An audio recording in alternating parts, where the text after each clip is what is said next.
Nekada je pravljenje majoneza u kući bilo ozbiljno mučenje.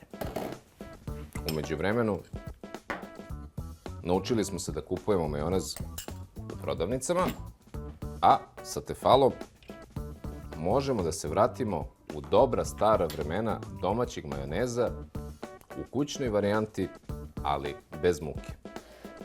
Kao svaki drugi majonez, žumance, senf, soli, ja ću svoj malo da doteram, stavio sam beli luk, malo limunovog soka, ovaj put maslinovo ulje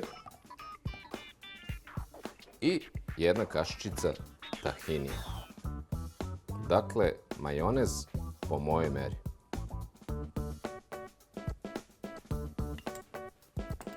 I kako se pravi majonez? Ništa jednostavnije.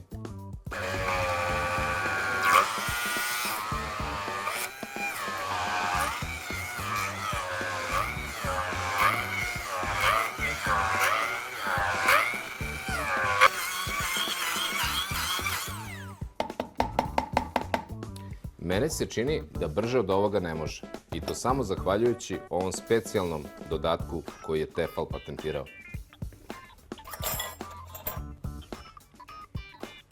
A kao dodatni bonus, ovakav majonez nema čak ni da se kupi. Ne ovakav.